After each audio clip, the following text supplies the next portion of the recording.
Bumili ako ng isda ito yung matambaka, tatlong piraso. Gagawin ko siyang sinikang. Mamaya hapunan. Ang mahal diba? $50 yung tatlong piraso. So, ganang mahal itong tayo sa Pinas. Hindi ko siya asam. Kasi dito sa inaasam nila yung balat. Ayaw nila ng balat, pero ako ayaw kong inalis. Kasi ko yung hasam. Tapos, gagawin ko na siyang soup. Masarap ko na sila ng hasang. Masarap ko dito. Pag may nabalik sa amin, pwede ko lang kaya naman yun, hindi na nakakabili kasi sa baba. Masarap ko na siyang hasang. Hapunan ko siya dito.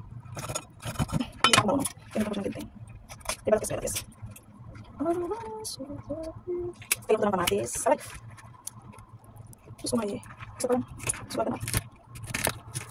Hindi ko siya pinahingin sa palengke. Ayun, bukas na yung kasi pag sa palengke ko pinahinisan to, tapos yun na yung balat. Sa puno na lang. Mabilinis. Kasi wala lang dito. Ayan. Ayan. Mabay lang mabilinisin. Mabilis na, mabilinis. Hirap. Sinalagay pa namin yung siso. Hindi na siya fresh. Medyo ano siya. Siguro kapag pero ako na siya. Yun kasi kabili dito mahal. Kasi ako din ito bibili kasi yung $50 mahal. Pero ako nila siya.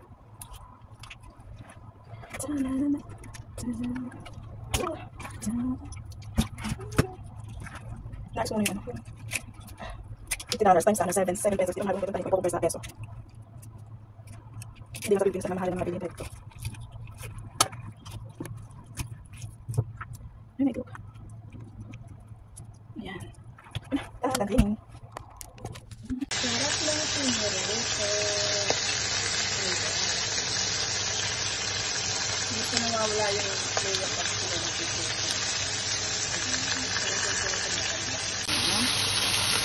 Tapos ito po yung tupod na mainit. Ayan. Pwede na ilagay yung ating sabaw.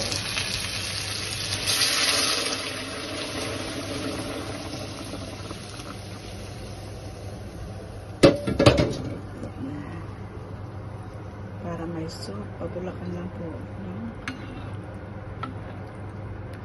Mamaya ko na siya lalagyan ng gato. Ito na, kumukulo na yung tubig na ating soup. Hanggang natin yung gula.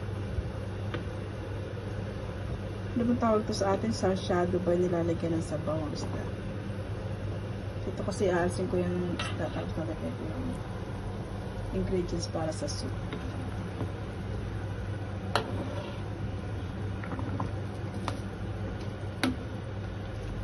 Lalagyan ko siya ng patatas, kaunting karne, tapos kamatis, at saka tofu.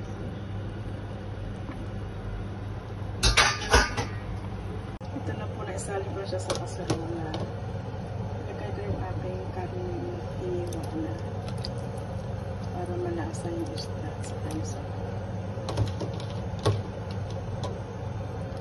Ayan. Ito yung ating kamatis. Pachambahan lang yun. Sama-sama sila together.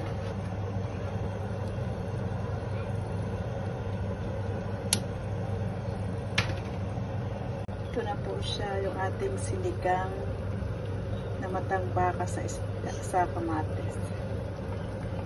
Pero sa Chinese na style. Masarap na sa sabaw niya. Maya ko na ulit siya iinit pagkakain na kami ng hapunan. Ito na siya, inalis ko na yung isda. Ito po naman ilalagay ko ngayon. Ito ko na yung tofu. Ito po kasi yung gusto dito niya.